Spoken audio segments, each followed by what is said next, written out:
বা প্রাতরাশের টেবিল। আর এখানে এই টেবিলে আমাদের সঙ্গে মুখোমুখি তাপস রায়, কলকাতা উত্তর কেন্দ্রে বিজেপি প্রার্থী। তাপসবাবু সুপ্রভাত। এবং যেমনটা আগের দিন আমি আমার দর্শকদের কাছে কমেন্ট করেছিলাম যে পরের দিন অন্য কোনো একজন নেতার সাথে তার ভোটের পথে তার প্রচারে বেরিয়ে পড়বে, সেইভাবে আজকে আপনার কাছে এসেছি আপনার সঙ্গে বেরিয়ে পড়বার জন্য। আপনি ব্রেকফাস্ট চাচ্ছেন? খুব ভালো। ওটস বোধহয় নাকি? এটা কি গরমে স্পেশাল? না, আমি এটাই খাই, এটাই আমাকে দেয় আমার স্ত্রী, এটাই আমি প্রতিদিন খাই। আমি এমনি স্বল্পাহারি, হ্যাঁ, খুব একটা বেশি খাওয়া দাওয়া ব্রেকফাস্ট মানে সে একটা বিরাট না আপনার খাইয়ে হিসেবেও খুব একটা সেই অর্থে সুনাম নেই, না। সেটা শুনেছি। ফলও রয়েছে দেখছি, সেটা এটা নিশ্চিতভাবে এখনকার এই পরিবেশের কথা বা আবহাওয়ার কথা মতো। হ্যাঁ, ভয়ঙ্কর গরম পড়েছে। একেবারে শুরুতে গরমটার জন্য জিজ্ঞাসা করবো, তা বলুন শুধু আপনারা নয়, আপনি ভোট কর্মী কাজ করছেন, অনেক সব রাজনৈতিক দলের কর্মীরাই কাজ করছেন, আমরা সাংবাদিকরাও কাজ করছি। আপনি বহু বছরের বর্ষিয়ান রাজনীতিবিদ। আমি সেই জায়গা থেকে জিজ্ঞাসা করবো, এমন গরমেই তো বরাবর ভোট হয়, সুস্থ রাখেন কীভাবে নিজে? তার তো কোনো একটা ফর্মুলা আছে। আসলে 365 দিনই তো কাজ করি। গরমে যদি ভোট থাকে তো করতে হয়, আর গরমে যদি ভোট নাও থাকে তাহলেও তো আমরা অন্যদের মতন বাড়িতে বসে কাটাই না, তখনও আমরা বেরোই মানুষের কাজ করতে। গরম হোক বা 365 দিন, ভোটের উপরে যারা বাড়িতে বসে কাটান তেমন একজনের বিরুদ্ধে তো প্রার্থী করছেন বলে তাই আর কি, লোকে তো তাই বলছে, লোকে তো তাই বলে। হ্যাঁ, দিলীপ বন্দ্যোপাধ্যায়কে দেখা যায় না, দু একদিন আগে কোথাও বেরিয়েছিলেন, তো সেখানে নিজের দলেরই কর্মীদের বিক্ষোভের মুখে পড়েছে। সারা উত্তর কলকাতায় 60টা ওয়ার্ডে আমার মনে হয় কেউই 2-4 জন হলেও থাকতে পারে, এই বাদ দিয়ে কোনো কাউন্সিলর, কোনো ওয়ার্ড প্রেসিডেন্ট এবং বিধায়করা ওর প্রতি কারুর সন্তুষ্ট থাকার তো কথা নয়। নিজেকে সবসময় বড় বড় কথা আর জাতীয় নেতা, তাদের কি আসে যায়? নিচুর তলার কর্মীরা তারা একটা ভালো ব্যবহার আশা করে, অ্যাজ অ্যান্ড হোয়েন রিকোয়ার্ড, মানে পার্টির জন্যে, নিজের বা পরিবারের জন্য নয়, দেখা পাবে, বলবে। বরঞ্চ উনি অশান্তি লাগিয়ে দেন, ঝঞ্ঝট লাগিয়ে দেন। যদি কেউ কারুর কথা কোনো অভিযোগ জানান, তৎক্ষণাৎ সে বেরিয়ে যাওয়া মাত্রই তাকে ফোনে জানিয়ে দেয়, এমক এসেছিল তোমার সম্বন্ধে এইসব বলে গেল। সোজা কথা, একজনের কথা আরেকজনকে লাগানো, একেবারে ভীষণ। আর ওই অশান্তি যদি না থাকে, উনি মনে করেন যে এইভাবেই বোধহয় হয়, তোমার ডিভাইড অ্যান্ড রুল। আচ্ছা, অশান্তি যদি না থাকে অশান্তি সৃষ্টি করে দেয়, অশান্তি থাকলে বাড়িয়ে দেয়, কোনো দিন সেটাকে সমাধান করার কোনো চেষ্টা। মানে আপনার ভীষণ আইডিয়াল আর কি, যা হয় আলসে কুঁড়ে।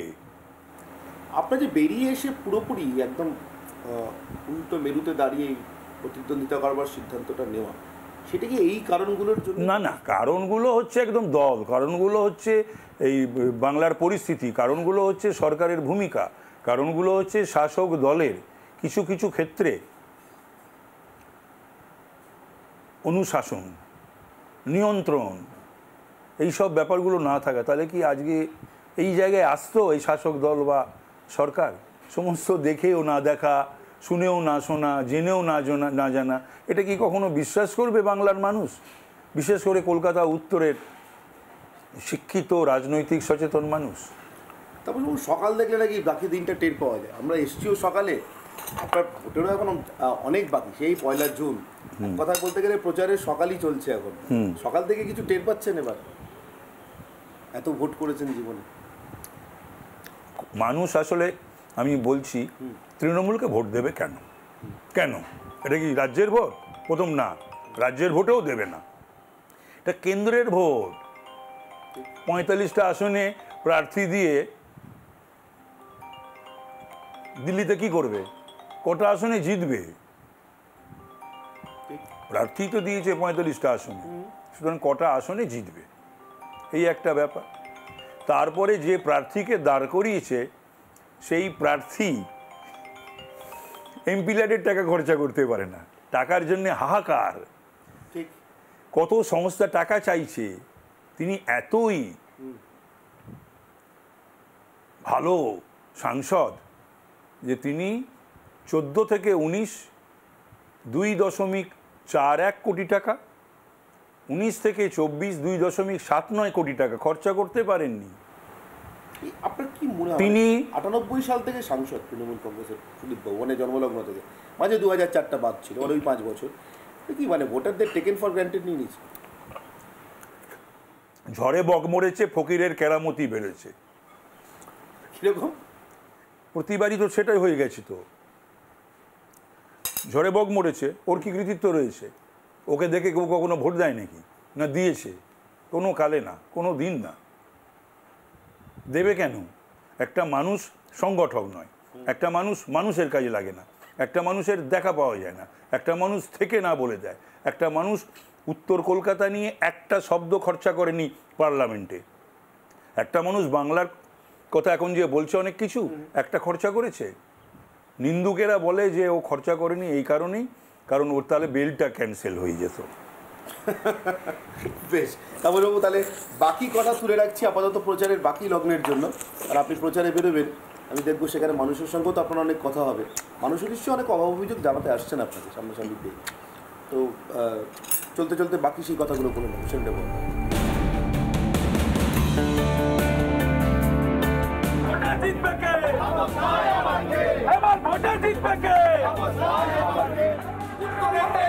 এই মুহূর্তে একেবারে পথে প্রচারে তাপস রায়, উত্তর কলকাতা তৃণমূল কংগ্রেস প্রার্থী।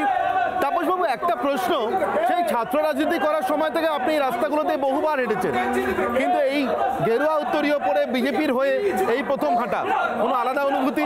খুব ভালো লাগছে, খুব ভালো লাগছে। আমার অনেকদিন আগেই উচিত ছিল তৃণমূল ছেড়ে বিজেপিকে আসা, কিন্তু সেটা যে কোনো কারণেই হয়নি। আসলে সমস্ত কিছু তো ঠিক করে রাখেন ওপরওয়ালা, ঈশ্বর ঠিক করে রাখেন, আমরা তার উপর দিয়ে হাঁটছি মাত্র। ঈশ্বর ঠিক করে রেখেছিলেন, এটা আমি কি করি?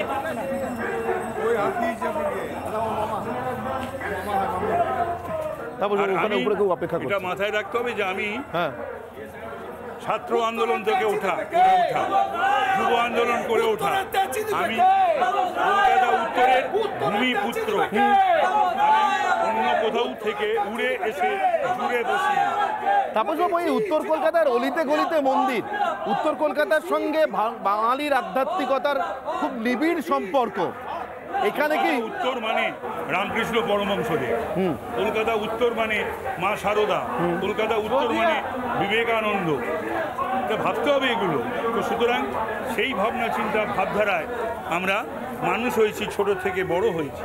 তো সুতরাং আমাদের মধ্যেও তো সেই ধার্মিক বা আধ্যাত্মিক বোধ থাকবেই, এবং মন্দিরে মাথা ঠোকা ব্যাপারটা আমাদের ছিল, আছে, থাকবে। আমি ঠাকুরবাড়ির ছেলে, আমার কুলদেবী সিংহবাহিনী, এবং আমি নিজে মা কালীর ভীষণ ভক্ত। তো সুতরাং আমরা বগধার্মিক নই, এই নির্বাচনের সময় ধর্মকে ব্যবহার করার মধ্যে নয়। আমরা 365 দিন ধর্ম পালন করি এবং ঈশ্বরের পুজো করি।